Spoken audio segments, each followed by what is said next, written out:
So, this week we are starting with, can you guess? Nice. We review.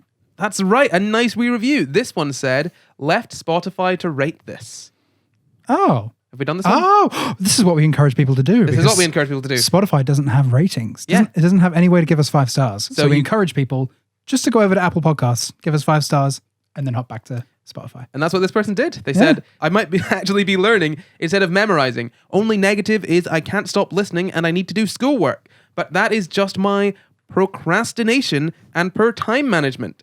Side note, nice to fall asleep to. It's not that they are boring, but they are like soothing. I don't know. And this is from... It's like, well, ASMR isn't boring, is it? Yeah, no, it's not. Soothing. It's pretty boring. It's very soothing. Sometimes it's boring. Who is that? What is going on? Well, shall we start the show? Yeah, go on then.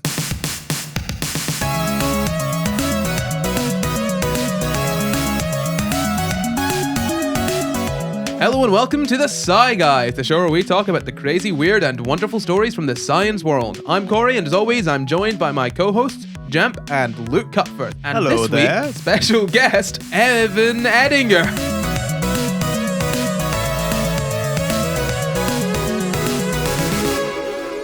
Evan Hello. Edinger? That's me. Hello. How do we say his name? Either way, they're both acceptable. I think both are unacceptable. But this week, we are talking about a beautiful mind and some brilliant maths. Oh. Yes. So, John Forbes Nash Jr. was a brilliant mathematician. He won a Nobel Prize in Economic Sciences for his work on game theory, the mathematical idea, not the YouTube show. But he was also, he had a biography written about him called A Beautiful Mind, which tells the story of his experience with schizophrenia. So that's what we're going to be talking about today. Has anyone seen the film? A Beautiful Mind? Yes, I have. It's a really good, it's a beautiful film. Yeah, it's very... I've not seen it. You've Well, not- I think I saw it when I was really young, but I can't remember it. Yeah, it's not a film for like really young kids to watch. No, but I I also watched it watched it when I was really really young. young. Yeah. I was And I remember just pretty being like, bored, what? yeah. Really bored?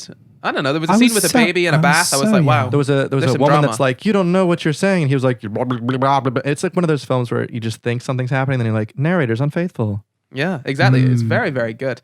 Anyway, so before we jump into the episode this week, I just want to remind everyone listening that we have a Patreon which supports this show. And if you go over and join it, I lost my words there a little bit. If you go over and join it, you'll get lots and lots of benefits. What are some of those benefits, guys? Well, one of the big benefits is bonus episodes. That's right. We just have whole secret episodes on Patreon, just chilling there. Every single month you get Every a bonus single month. episode. Also, SCI GUYS Live, you get to watch that whenever you want. We You do a fortnightly live show, all saved there. You can watch them back, all of them. You get to vote on episode topics. You get to submit episode topics. You even get access to our very special patron Discord. It's all a lot of fun. You should go over and join it. And they love you Yeah. more. Yeah. Sure. We do. Oh, wait. We love them more. Yeah. Sure. I can neither confirm nor deny. Okay. But yeah, no, head over and join Patreon. It's a lot of fun. And honestly, it supports this show. It helps us do what we do and, make the show better. So, shall we start the show again? We should, Properly. crack on with it. Once Go on. more. Hello and welcome to... this week we're going to be talking about maths, obviously. And some of you might be thinking that maths isn't a science. Evan, you're somewhat of a mathematician. What do you think I think about it's this? a singular math. And I also think might be some disagreements.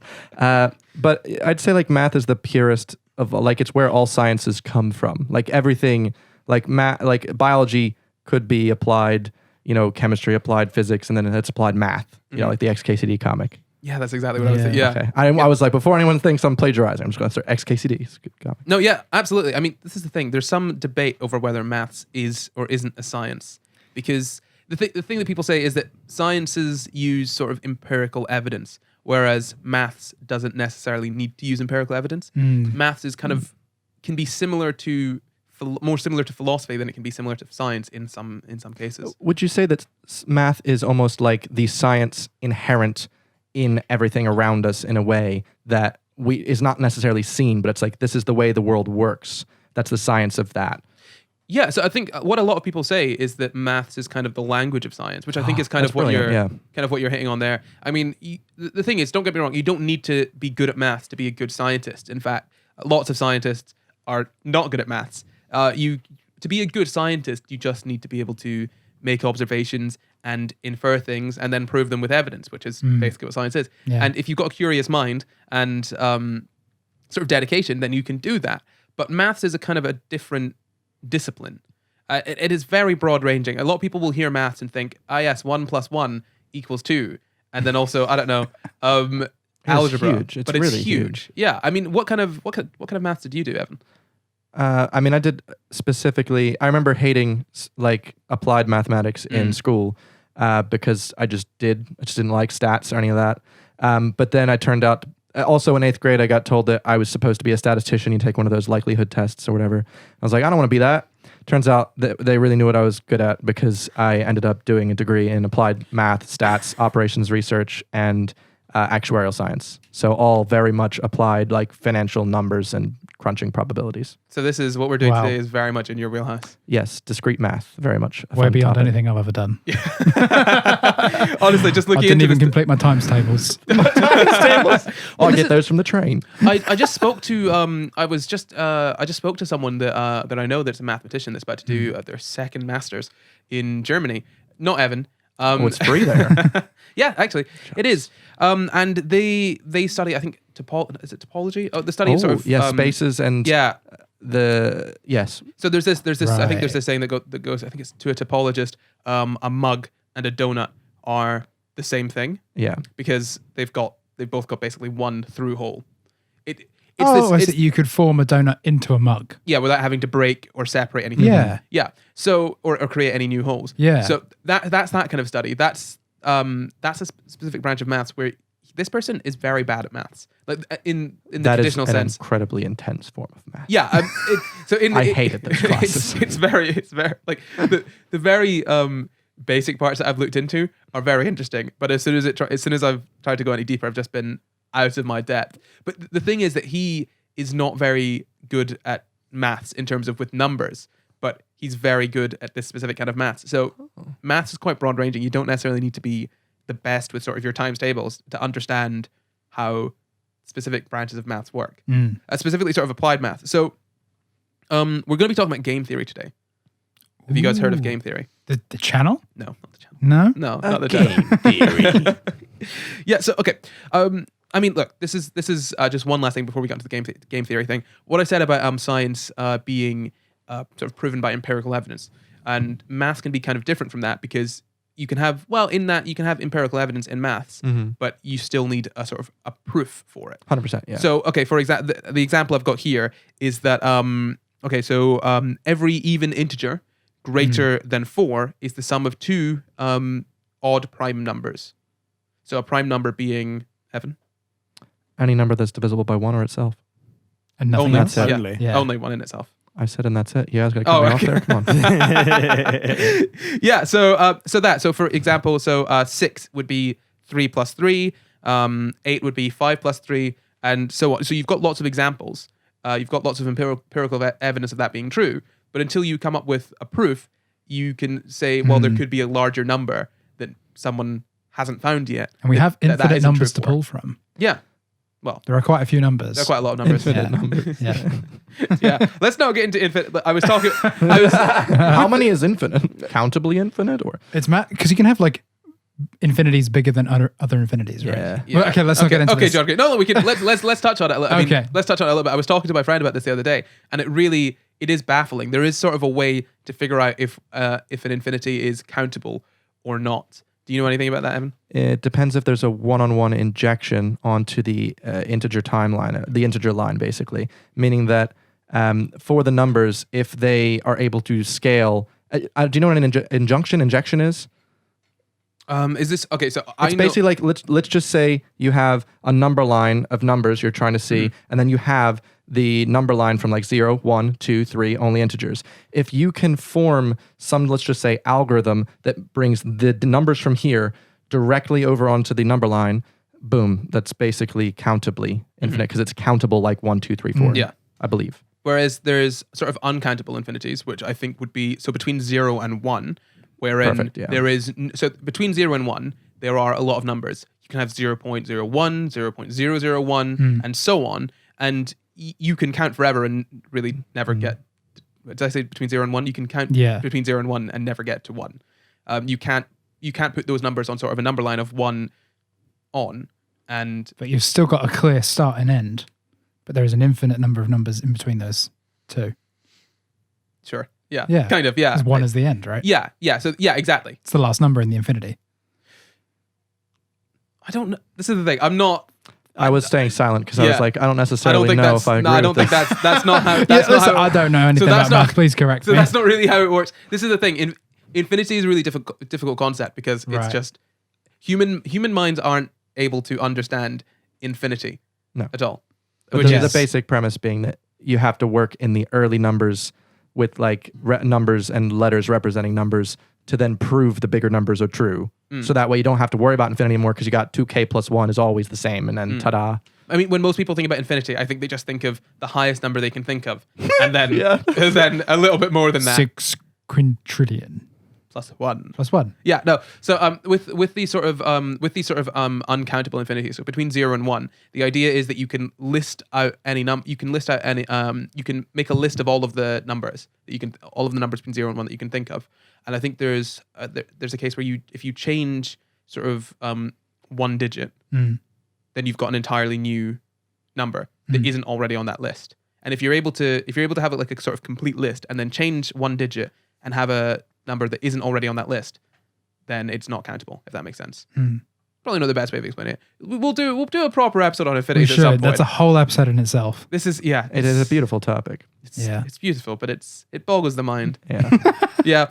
So the idea here is that maths and science, similar things, Yeah. in that science uses a lot of maths, and you can describe maths as a science, but they're different in kind of very key ways. Yeah. So I mean, and as I've said, lots of scientists don't need to be good at maths, but this particular scientist or mathematician was good at math. So game theory. Game theory is this sort of branch of applied mathematics, which effectively lets you look at situations where people can make decisions that are sort of dependent on each other. Well, interdependent is the word. Stuff. Yeah, game theory is Stuff. it's really It's so complex, but it's good. really interesting. Yeah. So effectively, it is the science of games. Games being a sort of a scenario in which basically you make different decisions, and there are different outcomes that are either beneficial or sort of not beneficial to you. Yeah. So I mean, like you can have rock paper scissors has been you can analyze that with game theory, Right. but it's not just games in that sense. You can also analyze games like economics. That's what it's often applied to. So economics can be viewed through the lens of game theory. So can, for example, evolution. Lots of different things can be analyzed using game theory. And this is the thing. It's different from sort of probability because I guess the simplest way to put it is game theory is kind of the study of probability, wherein the choice that is made, the probability depends on choices that are made by other individuals in the system. Okay. It's almost like sociology combined with probability. Yeah, it is. It's very interesting, and it can be very, very complex. But you can also get some sort of easier explanations of it, which we'll get into later. Luke, do you know anything about game theory you want to share? I love, there's this aspect of game theory, which from the description you're giving of game theory sounds like it makes up a good chunk of game theory, which is arguably John Nash's most famous work is called the Nash equilibrium. Yeah. And so the Nash equilibrium. Oh, no, I'm allowed to ruin it. Okay. Are you about to go into the prisoner dilemma? Not necessarily the prisoner experiment or the prisoner's dilemma, but just the basics of the Nash equilibrium and how it works and how it's applicable to. Like I was actually going into a traffic light example, which I think is easier to understand.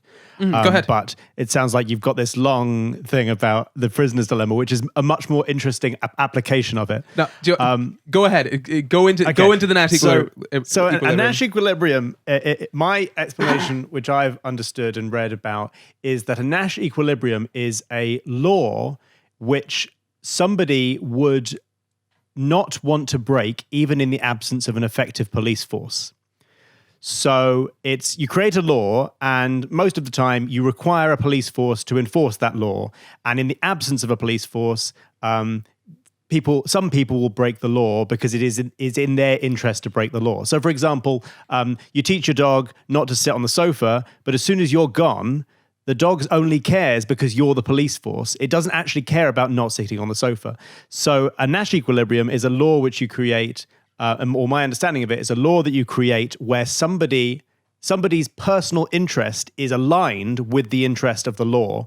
And the example of this is, say, for example, you've got a junction, a cross junction, and you've got green light for go and red light for stop. It's not in your interest to break the law because the likelihood of you dying if you go across that junction is fairly high.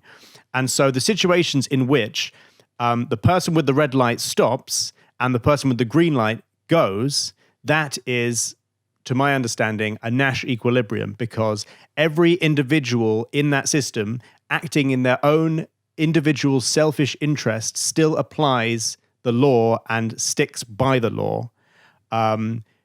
Because the likelihood of them having a negative outcome is high if they break the law. You don't require a police force to enforce that law. They just don't want to break the red light law because they'll die. So that's kind of a really specific sort of application of a sort of Nash equilibrium. A Nash equilibrium is a sort of concept in game theory wherein the outcome is the most beneficial outcome to an individual player.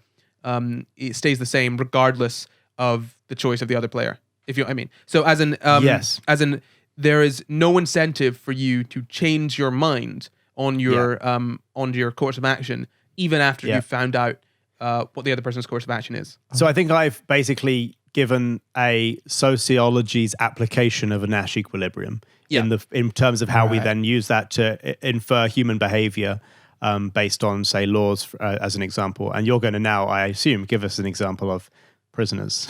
Yeah. Okay. So I'll go into the I'll go into the sort of prisoner aspect now, and then we can jump back and talk a little bit more about what game theory is. But I think it's probably better to get to wrap your head around this specific example before we talk more about what actually involved in game theory. This is really difficult to say. All these words coming out my mouth. Big math words, yeah. Look, science I can do. Maths, words I don't like know, man. Game, theory. No, I can't do more than 4 letters. God, I just found that word out today. It's a brand new one. Like, what's that? Like 3 syllables, 4? Who knows? Yeah. 3. It's a lot. When was this whole thing developed, by the way? So that's who we're talking about today. We're talking about John Forbes Nash Jr. So this would have been in, I think, the late 40s, sort of 50s. Late 40s, yeah. Yeah. So he sort of developed this this theory, I guess. But let's set up a situation where there are 2 members of a gang. They're both bank robbers. Okay. They've both been arrested. One of them's called A. The other one's called B. Okay. Yeah. I'm following this. Yeah. Good. Yeah. Okay. Great. This is a fun game. So A and B have both been arrested. Okay. Now, the police. We don't like the police, but the police they've got A and B on minor charges, much more minor than the robbery that they arrested them for. They don't have any proof for the robbery. Right. So the minor charges, let's say it's loitering in the park, right? So for loitering in the park, you get heavy penalty. You get 1 year. You get 1 year in jail. You get 1 year. This is America, James. They should not have been loitering in Look, that I don't park. need to tell you what color skin A and B have got, but I think you can figure it out. That's a different thing. A and B left their other friends C and A somewhere. So, that was a funny joke. I appreciate that a lot. Yeah, very good. Very good. Thank you. Yeah, very good. I'm sorry, I just really wanted to appreciate that. I had to process and go. Okay. Oh, Thank you. So A and B, both in prison. Now the police have taken them into 2 separate rooms. They've not been able to speak to each other. They've both been interrogated, and they've been told, "Look, if you snitch on the other person, B, if you snitch on A, right, we will let you go free. Right? Well, if you snitch on A, right, he'll get 3 years, right? Ooh. And they've said the same thing to the other person, right? Yeah. But if you don't snitch, then we can get you in on 1 year each for the loitering charge, basically. Right. So it is in both of their self-interest To not snitch, right? to snitch. No. To snitch. Because Snitch. if they don't snitch, Oh. right. So if they snitch, okay, right. Do you There are have lots a of different- grid? Yeah, this is the thing. It's because it's not all visual. I'm gonna have to explain. Yeah. I'm gonna have to explain Yeah. it out. Okay. So the thing is that you've got basically 2 choices here for each person. You can either snitch or not snitch, Yes. right? And Yes. there there are three different outcomes for each person. Either you both snitch, right? In which case you both get the 3 years. Mm-hmm. Either you snitch and they don't, in which case you get to go free. Mm-hmm.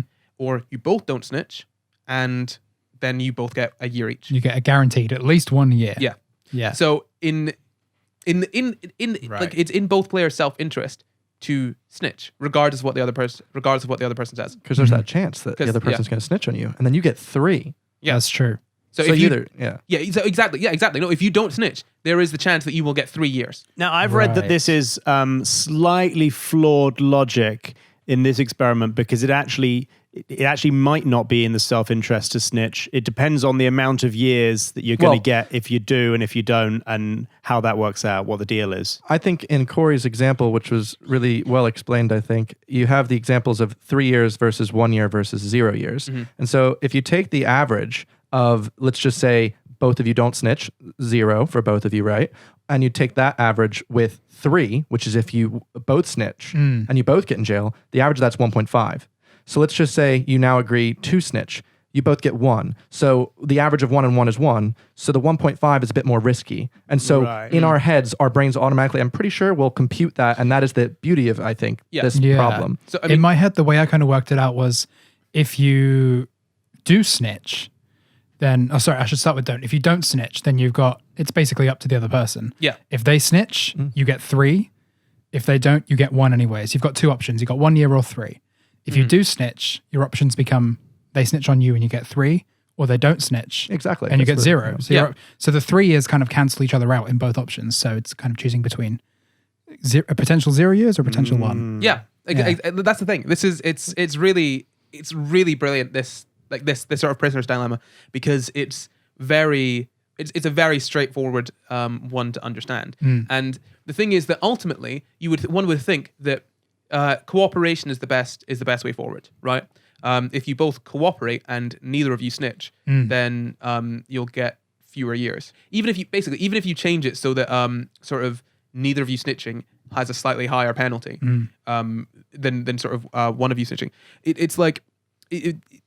It's still in your best interest to snitch, despite the fact. What if you snitch and then he doesn't snitch and then he gets out and he knows you snitched? Right. Do you know what? Well, but when I was writing this episode, I specifically thought I'm going to give this problem, and Luke is going to say, when you get out, you're going to get in trouble. Well, you're going to be put in protection, you know? Yeah. They don't want loiterers. Not for a loitering charge. You don't get... Not snitching guarantees long-term safety. You snitched on the bank robbery as well, so I feel like, you know. Yeah. I mean, look, this is the thing. Basically, game theory you can have more abstract answer to these things, but then you're kind of breaking the game. Yeah, but then you're taking in outside factors, and in that case, it wouldn't be the simple game that you started with. It would be a more much variables. more the more variables, more complex it gets. These are very simple sort of games. I mean, like I said, rock paper scissors would, at its core, if it was truly random, would not really be a game to. Okay, so 1, 2, 3. Okay, let's play a game of rock paper scissors. The 3 of us here, right? 1, 2, 3, go. We all scissor. Hey. This is lovely. There we go. We all scissor. We're all equal. Wow, this is... Man, am I sad I'm not there? You could have just said you did rock and beat us all. Yeah, you could have. None of us were That's true. looking at you. You are on a delay. We would have believed you. But this is the Rock. thing. Hey, how did he do that? That's good at game theory. Wow, that lag is serious. Yeah, so this is the thing. Even if you change the game slightly, such that that was quite fun, by the way, the little rock paper scissors thing. So the thing about game theory is that even with something like rock paper scissors, which really should be truly random, because of sort of people being people, it's not truly random. So you can kind of apply game theory to something like rock paper scissors or Rochambeau. Now, even if we were to change this game, the one that I originally gave you, the prisoner's dilemma, such that you get 1 year in jail for loitering, and if one of you snitches, you get the other person gets 3 years. But if you both snitch, each person gets 2 years. It's still in your best interest to snitch. Does that make sense? Or it's a bit like in my example. I think then the way that my brain would do it is the average would be 2 versus 1.5. So I'm like, ugh. Okay, let's say it's 5 years for. Let's say it's 5 years All right, for. I'm out. Yeah, that's the thing. Yeah, that's how it works. And I was like, no, that's it. Statistically, I'm not going for that. Oh, that's a statistician right there. There you go. Try and be safe. Well, that's the thing. Yeah. So I mean, there are different sort of if you were to look up the prisoner's dilemma, you'll hear different names, you'll hear different numbers, but generally, if there is a heavier penalty for snitching, even if there's a heavier penalty, if there's a heavier penalty for one person snitching, it's in your best interest to snitch. And even though realistically, if you were both able to cooperate, it would be in your best interest to not snitch. But you can't guarantee cooperation. Exactly. And that's So, why it gets... Every man for himself. And so that would be that's an example of the Nash equilibrium, because the Nash equilibrium is for both people to snitch, essentially. So basically, even though if you were to cooperate, you'd get a better outcome for both of you. It's if one person chooses, like you said, if one person chooses cooperation, and the other one chooses self-service, then it's a worse outcome for you. So the equilibrium, it's better for both of you to basically play for yourself. And that's kind of an explanation. Even though it could go very wrong. Yeah. If you both are snitches. Well, it couldn't go very wrong. It'll go less wrong than one person being a snitch. Basically, you could learn a language in jail. It's not that bad. You could find Jesus. I feel like I'll snitch. I don't think Jesus is going to be in jail, man. Jesus is there. Oh, Jesus. Oh, that's a bit racially charged. I don't know. I'm just throwing names out. I don't know. Maybe Jesus did come back and he's sitting in jail. You don't know. But yeah, that's kind of the Nash equilibrium. So that gives you an idea of what game theory kind of is, like the sort of study of game theory, right? You guys, I'm on board. Yeah, I'm following it more now. Yeah, I'm just. But that can apply to like social things as well. Like, oh, if I tell James a compliment right now versus if I don't, maybe this will play out in my favor, and I can. There's like obviously these are really weird, but there are ways in which you can socially, like, who should I give this extra camera to? One of you two. Which one will I socially benefit for? Or to take advantage of like social situations and social gain. I guess. Things like that. And there's also like there's ones for like cutting cake that falls into game theory. Like the ease. I think it's the way to divide cakes such that like everyone gets a fair slice. Things like that. And so you can understand how that can be applied to economics fairly easily. Because a big part of economics is understanding what sort of, I guess, other players in the game are going to be doing. But then, like I said, it comes into biology and things as well. So it was originally developed, actually, game theory, by a mathematician called John von Neumann, and also a man named Oscar Morgenstern, who is German. And, well, German-born. Morning Rock. Oh, yeah, it is, isn't it? Hello, Mr. Morning Rock. Hello. Math. So that was a Hungarian-born American mathematician and a German-born American economist. And basically, it was developed to solve problems in economy. So in their book, The Theory of Games and Economic Behavior, which came out in 1944, they basically said that mathematics used for the natural sciences, so like sort of physics or the physical sciences, physics, biology, things like that, where there aren't any sort of interested parties, where it's basically just probability. That doesn't really work for economics. So they came up with game theory, which, like I said, kind of involves like choice and on top of probability. You know, the sort of decisions made by other players in the game. So that's kind of where that came from, just as a sort of model to study economics. It's interesting because this is sort of to a certain extent what one of the roles of government is in the kind of capitalist system we've got, is that an effective government really wants to try and align your selfish interest, your Nash equilibrium, with the common good in some way. So you want to try and the capitalist sort of idea is everyone's selfish. People generally not selfish, but people act in their own self-interest. And that if you sort of organize people really carefully using effective systems, you can align people's individual self-interest with the collective good. And so you put example for that would be like putting down incentives, like financial incentives to produce certain products that are actually then good for the collective. Milk. Milk This is in the war, yeah, and that's hung over for 80 years. This is the thing. So I don't think every game needs to have a Nash equilibrium. You know, like a game can be set up such that the game wouldn't be very fun if every game had a Nash equilibrium. Exactly. So exactly. A game can be set up such that the best thing for a player to do is to cooperate. And yeah, like you said, that's kind of what we want the world to be. But unfortunately, because there are players who think only for themselves, that can be difficult. Mm-hmm. But if you set it up in such a way, sometimes players who think only for themselves still act in a way that is good for the whole. Oh yeah, if you've set it up effectively. Oh yeah, absolutely. That's what I'm saying. So like that's what governments do. Yeah, I'm agreeing with you. That's what governments do. They change the game so that even though you do think of yourself, you are helping the greater good. Yeah, accidentally. But yeah, and that's actually something that that's something that I was reading or watching recently, that beforehand, sort of way back, we might have spoken on the podcast, way back when sort of we were living in times of when agriculture was sort of just starting. It made sense to hoard wealth, because hoarding wealth was the best way forward, because there were finite resources effectively.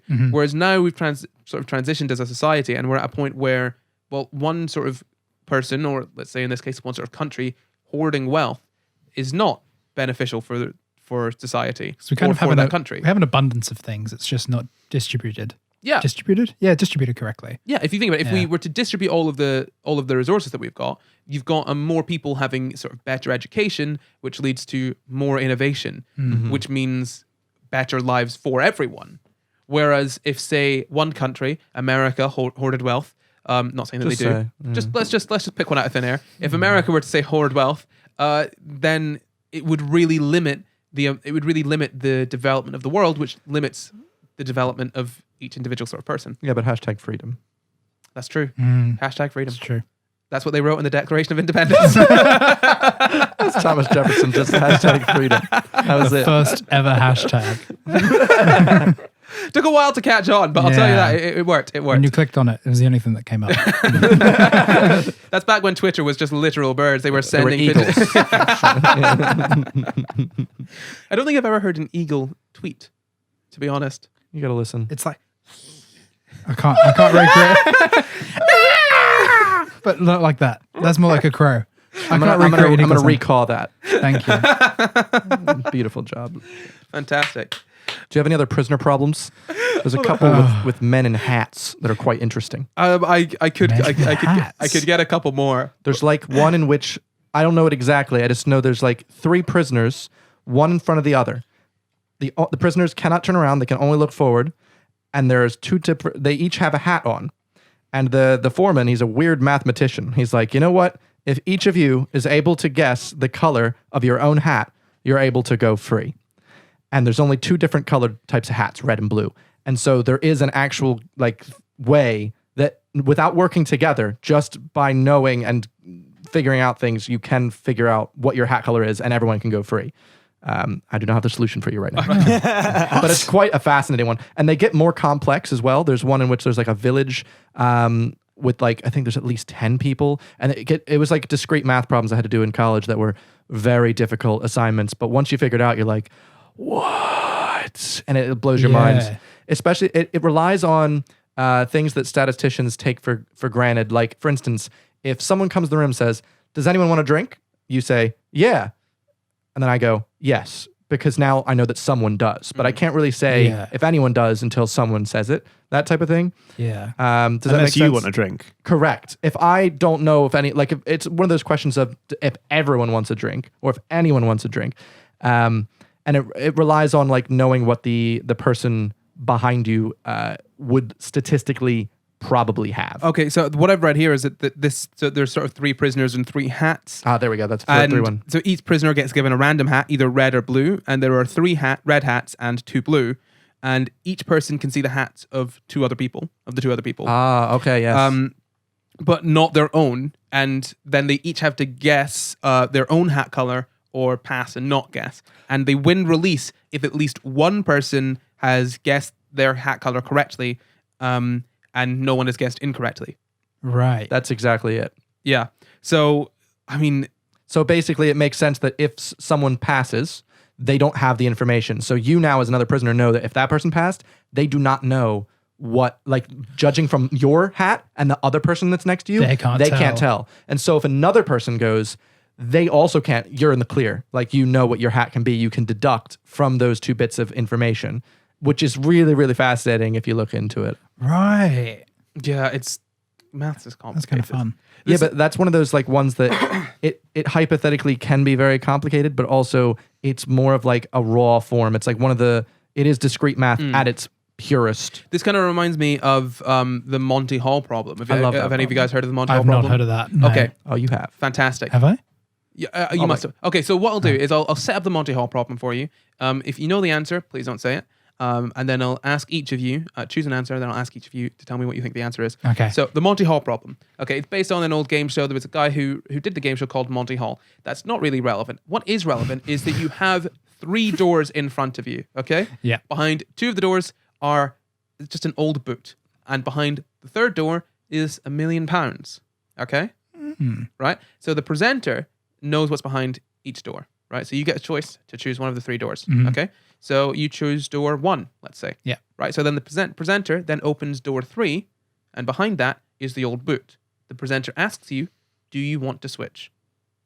Is it in your interest to switch or to stick? I heard something about this recently. So you should switch, right? Is that the correct answer? So just give me your answer, and then I'll explain which one is right and which one isn't. I would say switch. Okay. Luke? Switch. Evan? You know the answer. I'm going to switch. Okay. Yeah. Jam, why would you switch? It's something to do with because when you are first choosing, I don't know if I'm going to be able to put this into words. Oh, you've I think got I this. need You've a got this. mathematician's words. But when you're first choosing, you have a 1 in 3 chance of getting the car, right? Mhm. Then the man, the mastermind, opens the door and takes away one of the bad options. Mhm. So you're left with 2 options. Now, in making the second choice, it's 1 in 2. It's between. It's a 50-50 chance, right? So you should switch. That's one of the. That is kind of one of the. I don't know how to put explanations. this into words properly. Yeah, that's kind of one of the Isn't really explanations. there. Okay, so the way that it works is that when you first choose, you've got 2 bad options and 1 good option, right? Yes. So you've basically got a 2 in 3 chance of choosing the bad option when you first go. And the second time round, you basically got a 1 in 3 chance of choosing the bad option if you switch. Well, by Hold 1 in on, 3, I wait. think you're doing this. You're doing a 33% and converting it to 1 to 3. There's only 2. You know what I'm saying? Yeah. But you're right, and it is 33% of picking a wrong answer. If you know what I'm saying, it has to do with the sample set. Yeah. As in, when you pick your first door, it's exactly what you both said. You have 3 possible answers. One of them is right, so you have a 1 in 3 chance of answering correctly. But as soon as he reveals a bad one, you have 3. The way to look about it now is forget about the original. You have 3 choices. All right. Your 3 choices are. You have a choice to stay. But the Monty Hall only removes a bad one. Yeah, that's the answer. So when you have 2 out of 3 bad, he removes one of the bad. He's never going to remove a good one. So let's just say he removed the bad one that was in 3, and you're on a good one. If you switch, you lose. However, if he removed the that one and you're on a bad one, you switch, you win. However, if he couldn't remove the original one, you can't switch from that one, because if you would have lost. Basically, you have the 2 chances of losing versus 1 of winning. Yeah, I think basically at the start, Right. So at the start, you have a 2 in 3 chance of choosing the bad option. Yes. Right? There are lots of different explanations for it, but they all kind of call into the same thing. You've got a 2 in 3 chance of choosing a bad option, right? And when Monty Hall chooses a door and removes one of the bad options, right? You've basically then, if you switch, if you started off with a bad option and you switch, then you've got the good option, right? But if you start off with a good option and you switch, then you've got a bad option. And in the original choice, you had a 2 in 3 chance of choosing the bad option, which means moving into this next one, you've got a 2 in 3 chance of if you switch, you've got basically a 2 in 3 chance of switching to the In the good original option. choice, Yes. it was Yeah. more likely that you picked a bad option Yeah. to begin with.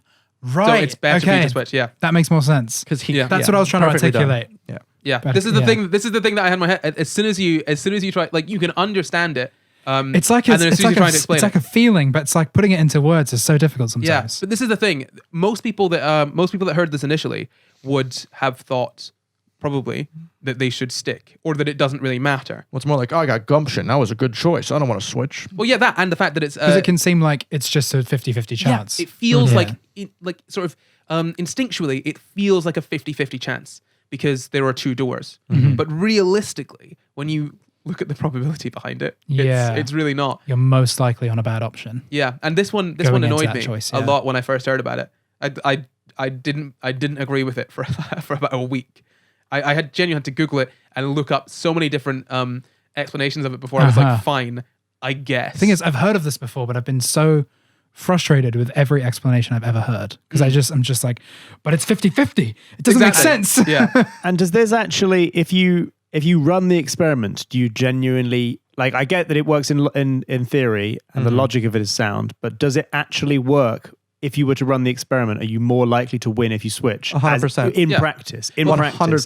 This is the thing about maths, is that, and maths and probability, is that it doesn't, I mean, if you've got the proof there, then there's stats before. Sorry, No, go ahead. There's like the probability and the proof is there, so it doesn't matter. It's like saying, yeah, but what if I flip this coin another time? I bet it's going to be tails. Like, you can't do it. It's going to be the same no matter what your thought process is. And in a world in which you can do it an infinite amount of times, it will always come out to be that same thing. Here's the thing about math and science and why maths, another slight difference here, and that was a great thing that you brought up just there, Evan, the flipping a coin. We could flip a coin right now 50 times, right? Mathematically, we should be getting 25 and 25. Actually, there'd probably be a slight difference because one side of the coin is slightly heavier. But let's say it's 25 and 25. But we could very conceivably sit here, flip the coin 50 times and get 50 heads. And that wouldn't prove the maths wrong. It's just that That's a sample set. yeah, exactly. You've got a sample set of 50, which is, Unlikely. I mean, it's unlikely, but it's possible. Possible. It's perfectly possible. And that's the thing. You can't really say, well, the Monty Hall problem, would that work in practice if you were to experimentally do it? Because you don't really tend to do things experimentally or empirically with maths. It just is. Yeah, it just is. Because ultimately, if you wanted to prove it empirically, you would need to be able to experiment with infinity.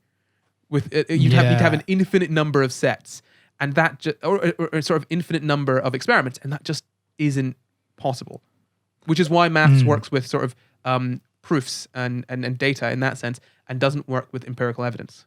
It's like when you do the proof for why 1 + 0 = 1, you realize that there is no way around that. It has to be that way. Like, there is no other way of that happening. Or that any number squared is going to be a positive. Any integer squared is always a positive. How the heck do you prove that? There's a proof. But once you prove it, there is no, what if we try this? By doing the proof, you've literally proven it infinitely for any possible integers, because that's the point of it. And so for the Monty Hall problem, there is a specific proof you can look up where they use the choose cases, and you can see right there, yes, it works for all instances. No, I understand and I trust it. I just wondered whether it has ever been actually carried out.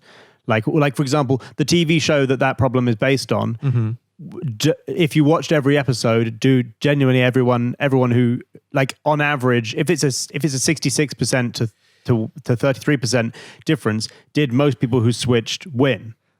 Oh, this is the thing when you matter, does it? No, it doesn't matter. This is the thing that when we apply these things to, say, real life situations, sometimes we can run into trouble because things that should be truly random cannot be made truly random. It's what I was saying earlier about the only reason that a sort of rock paper scissors works under game theory is that it's not truly random because of human choice. And while yes, if you had a large number of sets, you would expect to see that. It's difficult to look into that. And I think, to be honest, the Monty Hall problem, that as in the game show that this problem is based on, I don't think that actually had a scenario that was exactly similar to this. Yeah, that you could look over. Also, on the topic of game theory, I believe one of the main tenets of game theory is that you assume that all players of the game are competent players. That is one of the main tenets.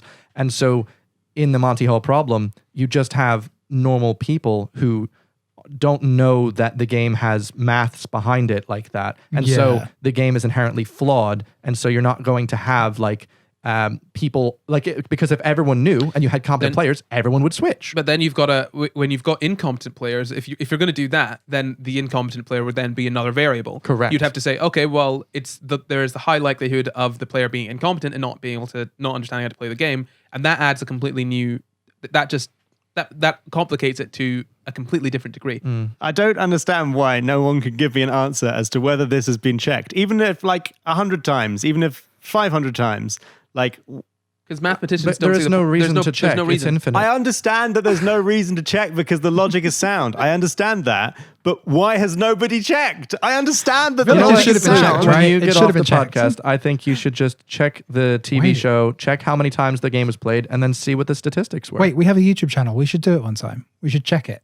Subscribe for that, Somehow. please. Okay, right. Like, okay, what we'll do for you, Luke, right? We will prove the Monty Hall problem for you. Yes, please.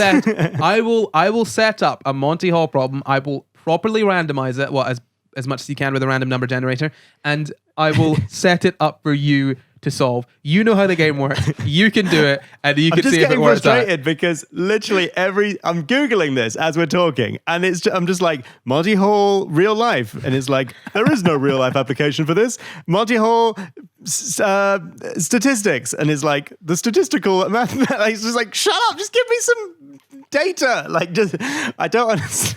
I think it's because it's like Corey said, it's that part, it's like you're talking about topology. It's like this other part of math that isn't necessarily needing to be in real life. It just inherently is there. Yeah. So the thing with with topology, where like you can turn a mug into a donut without making any new sort of holes in it or anything, or destroying any holes, you don't need to use clay to do that. You know, you don't need to use a piece of clay and mold it to see, or get an actual mug and mold it to see if you can turn it into a donut. You just, there is the mathematical proof for it, and that's enough. They have the same number of holes. That's it. You count to one. Yeah. Well, this is exactly, and that's why I think that you've really hit here on the key difference between how maths works and how science works. But I promise you, Luke, within a couple weeks' time, I will set up a Monty Hall problem for you, and you can go through it as many times as you like. We can check out the proof together as well. I think that'd be okay. Cute. No, genuinely, we'll 100% do that. I'd love to film a video of it one time as well and put it up on the channel and be like, here's the proof. Let's do it. Like, I've already steel's heavier than feathers. Yeah. Do it in real life. Like, no, I've built a three little things set up in the world. Not in computer simulation. No, I've built a little cardboard thing in my head. I've got the cardboard upstairs. I will cut out the doors. I've got it all sorted. I know what's going behind each door. I know how it's all worked out. Don't worry. This video is sorted. I'm just amazed that this doesn't exist. There's no resource online where someone's been like, let's check this, even to like 50 checks. I understand that it wouldn't work out. You have to have a lot of data, but it's just frustrating. You don't need much data, actually. You only need the inherent proof, Luke. Evan. I'm just going to drive that point home. I even found a question that was like, has anyone checked the Monty Hall problem in real life? And then the answer was, actually, you don't need to because the statistics are... We've done the math. Okay. It's not... No, Evan left that comment, I guarantee I understand that. Right, okay. For anyone listening, and anyone on this podcast, this is the key point of maths and science. If you're ever seeing something in maths and you're wondering why haven't they tested this, it's because mathematicians just they don't need to test it empirically because they've tested it with the maths, and that's how it works. And if it turns out that it's wrong, and that can happen, it has happened throughout history. Well, no, I mean a theorem has been produced. A theorem has been produced. But I think if there's a proof, that can't be disproven, right? No, correct me if I'm wrong. Unless the proof is incorrect. I mean, sure. And you also have the issue, not to go too far out with this, but you also have the issue that it's not an obvious, it's not a definite given that the way our brains logic things out definitely that the world necessarily obeys the way our brains logic things out. I think what Luke is saying is that Luke is hitting on the point of maths not being inherent. Yes, math is inherent. Maths being inherent is an assumption. An assumption that has stood up to the world very well and is, but look, we got a mathematician in the room. Please be careful with the words you use. No, I understand. Look, I understand that it is given and it does work and it always works, but it always works within the confines of our human experience. It doesn't necessarily Okay. No, I'll no, no. stop. That's a really great point. It's a good point. But maybe let's talk about it when we don't have someone here that's. I'm gonna write a letter to my senator. Yeah, he's gonna. I don't know if he can see it, There's but he's no other furious. important issues happening. We would like Evan back on the pod one day as a valued mathematician. Honestly, I don't want Evan moving out, man. Like, I am not a mathematician. I'm just gonna throw that out there. I get called that a lot of times. Yeah, I studied stats. It's like man who studied. It's not like I don't get any cool title. Maybe master if you want. It's a connotations I don't enjoy though. Actuarial man. I don't. Okay, so right. Just to bounce back onto game theory, there are different sort of ways that you can categorize games, sort of fixed sum games, variable sum games. You can classify them by the number of players, like 1, 2, or n being any number greater than 2. I just thought you were like, you can classify them by numbers. 1, 2, those are numbers. And I was like, yes. And N. And I was like, one of these. Sorry, One of these things is not like the others. No, you're like really explaining it. No, genuinely, Wow, there's 1, 2, and N. IQ. Those are the three. Those are the three categories. Those are three categories. N being any number greater than 2. But bear in mind, the number of players is not necessarily the number. That's like the sort of number of players is the word that we use for sort of individual, corporation, country. It could literally be any number of people, but so long as they are working as one collective group with one sort of common interest, then they are a player. Yeah.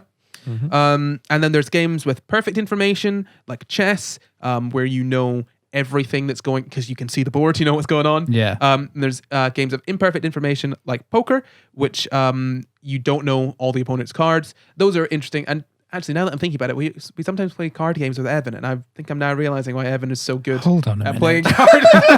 Oh my god! Yeah. Evan is the only person I've ever met who's able to look at his own cards, and his brain automatically presents him with data on the statistics of what cards I might have. You can't get a degree in statistics without like memorizing a deck of cards. Like you genuinely have to do so many reports on different hands and the probability and the likelihood of certain hands showing up. Like we were once playing a game, and Evan, I think a sort of a goal in the game is to slap your hand down on the pile of cards, and you win that pile of cards. That's kind of the goal. Now Evan, every single time, would be absolutely perfect at his choices. He would know statistically when to slap. Yeah, and if you asked him, he would say, well, yeah. I mean, the probability was there on my side. I'd be like, well, obviously, I've got like a 7 in 13 chance here of getting a good slap, so obviously I'm going to do it. And everyone would be like, what do you mean? I'm like, it's right there. You have the cards too. Now, this seems like something that any normal person would be able to do. Bear in mind that Evan does these calculations within a fraction of a second. Yes. I played a lot of cards in school. I'm never playing with you again. It's fun, man. You get better the more you play, and the more until I have my master's degree. Yeah, but you don't get you get better, but you don't get better than Evan. Yeah, possibility. Evan wins, and everyone else places beneath him. No, I'm sorry. But yeah, that's the thing. The study of maths, it can help you in lots of different areas. Winning card games against your friends and losing friends. And losing friends. I suppose, yeah. Yeah, so there's also constant sum games where people have completely opposed interests, and variable sum games where you can where like sort of a number of people can be winners or losers. That's what I was talking about earlier. Sort of zero sum game. I think that's the case where basically you've got one person that can win, and then everyone else has to lose. Yeah. But we're now that's what it's like playing cards with Evan. Yeah. Well, that's like Egyptian Ratschku. But then you have the other game, like the President Hoop game, in which there's like tiered sets of winners and losers. Yeah, exactly. And that's the thing. There's so many different types of games. And I mean, this is not so much was not supposed to be an episode that's entirely on game theory. It's if you think about it, it's basically just kind of a brushed introduction to it. If you want to understand game theory, I genuinely recommend looking into it as much as you can. There's loads of great resources. Going to university. Yeah, go to university. Like, go to university. Just do that. University. Just one last thing on game theory. You can have you can also have sort of finite and infinite games. So finite would be games like sort of chess, checkers, poker, things like that. And then there are other games where the options can be potentially infinite. But like Go or Civilization, I suppose. Well, yeah. I mean, it's very complex, but I mean, most of the ones you'll probably see, especially to start off with, are finite. because they're easier to understand generally. Would Wargroove have an infinite or a finite set? Wargroove. Okay, so Wargroove is a game Because you can make your own units. So Wargroove is a game where you can sort of build your own armies and make your own units, and you battle against your sort of friends. And there's a money element to it. You gain money from taking people's sort of houses, I guess. Houses. Units. And you can basically spend that money on building units. I guess that would realistically be finite because any programmed game would have to be finite. Okay. Because there are limited options. Yeah. But then I think you can probably program games to be functionally infinite for people because there are so many options. Yeah. Yeah. Okay. Just thought that was interesting. No, fair. It's very interesting, yeah. So John Nash, John Forbes Nash Jr., as he's otherwise known. Have you guys heard about him other than the film? No. Actually, yeah. No. Yeah. Just in uni, but I can't remember. That's fair enough. So he was born in 1928 on the 13th of June in the United States of America. Sorry, it's a Are habit. you American by any chance? Okay, you're American. Which state is WV? West Virginia. Obviously. Country Well, of course he's gonna roads. know. Take me. Also, West Virginia. He came from like West Virginia is quite impoverished in the Appalachians, and it's like he came from that. I'd say that's commendable. Good for him. And he died in New Jersey on the New Jersey Turnpike. Everyone died. Oh, So everyone dies really in New made Jersey. it real. Sorry. You were like New Jersey. I went, oh yeah, that's. And then you went on the turnpike and went, yeah. We all die a little bit on the turnpike. No, it was he was very old. He was I think in his 80s. So it was in 2015 he died. So yeah, he was 87. He died with his wife in a Wow. car crash on the New Jersey Turnpike. But he was old, so It's normally safe. I just want to throw that out there. It's slow, but it's safe. What are the chances? Oh, it's slow. I mean, it's fast because you have to pay to get on it. It's like the Tory Highway, except sometimes it gets slow. I don't know. Oh, okay, fair enough. I never choose it because it's like free or choose the turnpike. I'm Well, that's spending game money. theory right there. Oh, there it is. Yeah. I would have survived. Oh God, Evan, please. It's okay. It's been 5 years. No, so John. Not enough. That was nasty. Okay, so John Forbes Nash Jr. He won a Nobel Prize in 1994 for economics, and that was for his work on game theory. Obviously, I think that was for the development of the Nash equilibrium. He shared that with John C. Harsanyi and Reinhard Selten, and he also won a prize in 2015, the Abel Prize. Because of stuff that he'd done with partial differential equations. Sorry, it's just hard. Horrifying, I can imagine. So he was apparently quite a normal kid. He wasn't a prodigy. He wasn't a genius, but he was smart. Apparently he was awkward and immature, which he carried on into later life. He had a good number of friends when he was younger. So he wasn't our standard scientist where they've got no friends and they just study science instead. Oh wow! No, but apparently, when they were kids, and I think this might have been in the film. When they were kids, they used to build bombs and explosives, and at one point, one of his friends blew himself up. To smithereens. Just Boys will be boys. Okay, so I think in the film he blows off his hands or something. But I'm not sure what happened in real life. From the sources that I've read, it just said. One of his friends, sadly, this escapade ended in tragedy when one of his friends blew himself up. Right. Yeah. So I think that implies death, but not necessarily. It does imply it, doesn't it? But not necessarily. Not necessarily. Yeah. Yeah, Yeah. I'd say death. So he continued on with that sort of curiosity. And when he was 13, he read a book called Men of Mathematics, and apparently that was the thing that kind of really turned him onto mathematics. So he went to the Carnegie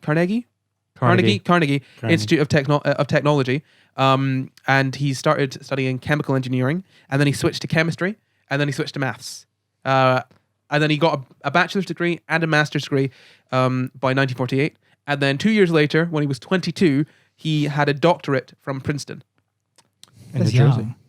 Which is it's young, and also Yeah. Princeton, Ivy League, Yeah. right? I believe that has been the top #1 in the U.S. for a very long time. If it not, it's been contested with another one, but it's usually one or two. It's like Princeton, Harvard. Those are like the Oxford, Cambridge of the US. It's in North Jersey. That's the only negative.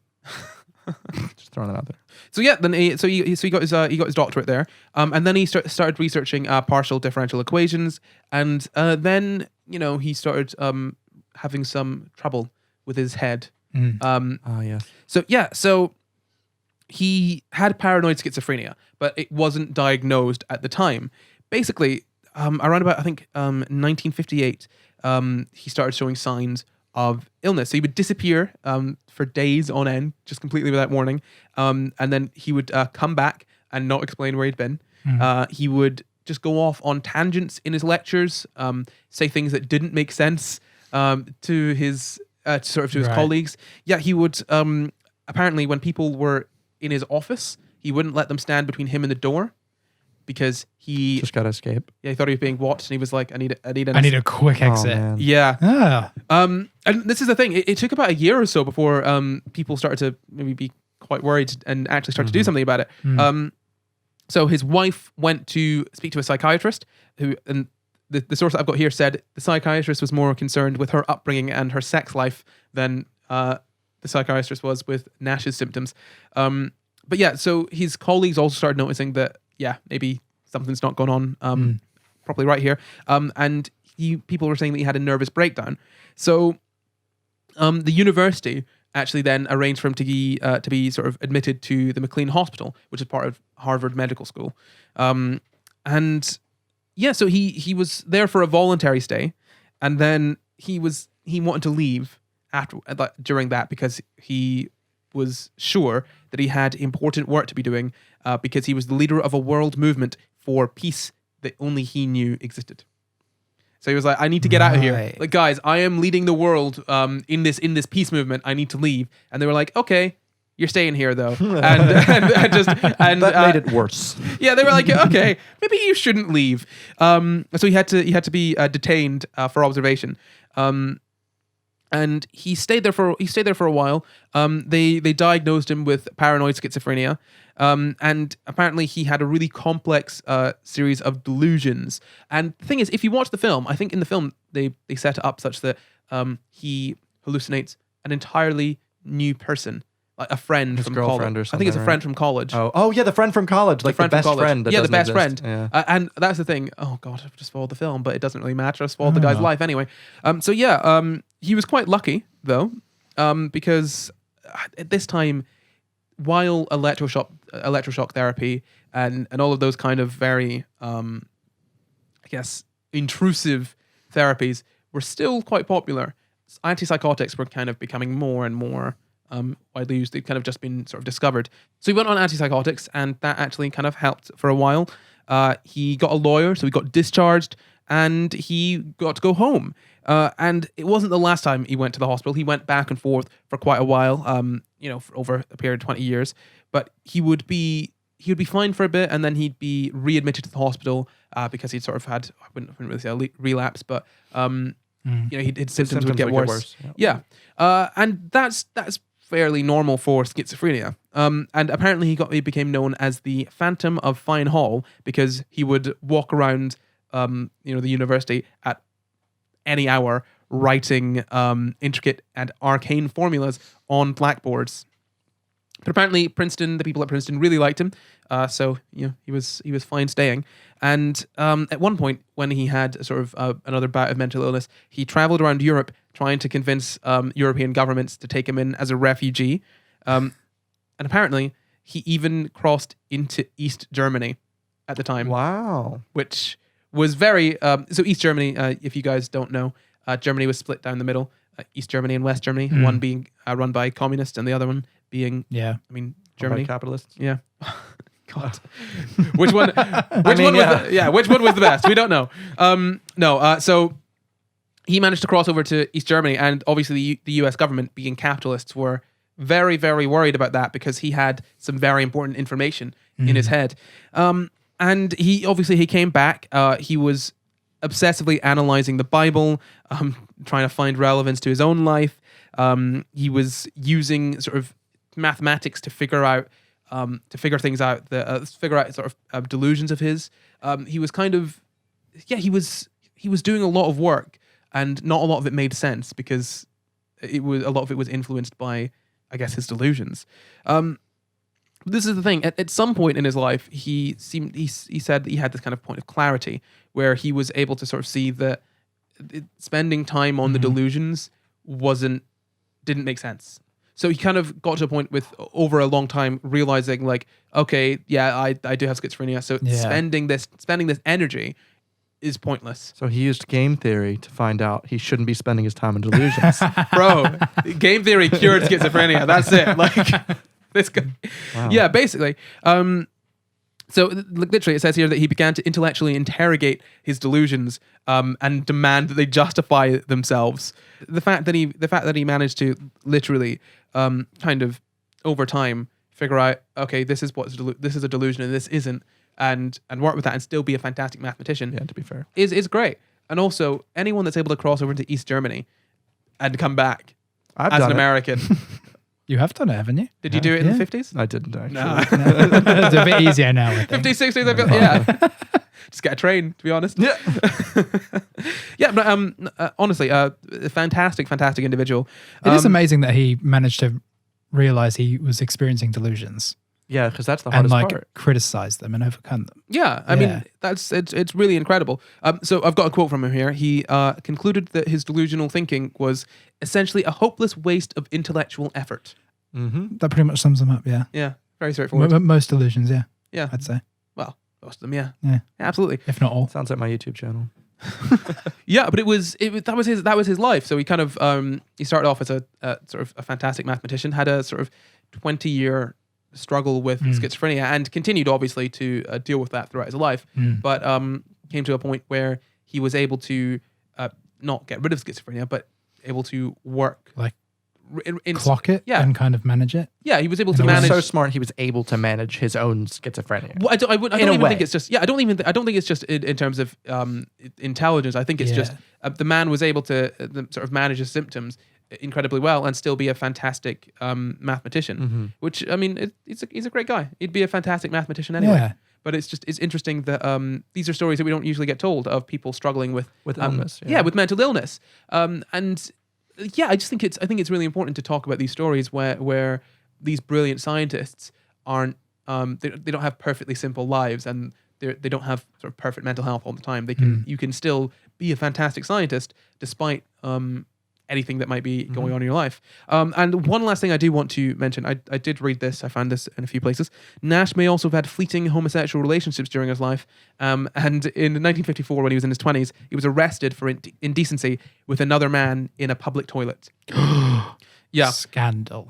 So he could have been a bisexual man as well. There you go, a bisexual schizophrenic mathematician who revolutionized game theory. That's John Nash. Good on him. Yeah, good on him. Yeah, there you go. And that is the story of John Nash. That is the end of our story. Obviously, I've told you about his life, his Nobel Prize, his death, and everything in between. Yeah. What do you guys think? What an amazing man. Yeah. Yeah. Good boy. Right? He did a lot, even if I don't understand most of it. Yeah. As long as we all I've agree learned that the more. math This is is- there and we can't worry about having to solve it, right, Luke? We're good. Yeah. So that is the show for this week. You got anything you want to say, guys? Any closing statements? Thank you for coming on the show again, Evan. Thank you for It's been quite a having me. while since we've had you on, but I was in the OG one up in the other room. You guys are doing before so we well even out had here. video. Yeah, before we had video. There's yeah. so many sexy cameras and lights going around, and I'm so proud of you boys. Oh, Yeah, thank great. you. Where can people find you? You can that find chair. me in this chair. That's true. Also in this house. Where we YouTube.com/EVAN. Just a bit of that Evan. Fantastic. Luke, anything you want to say? I would just like to point out to everyone that if the statistics hold up, you don't have to test it in real life. Okay? I approve this message.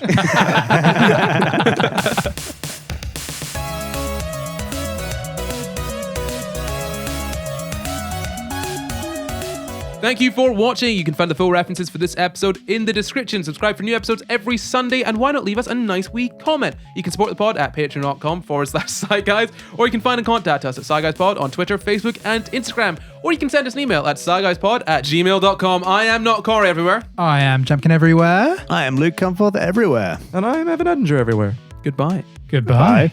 Goodbye. Bye.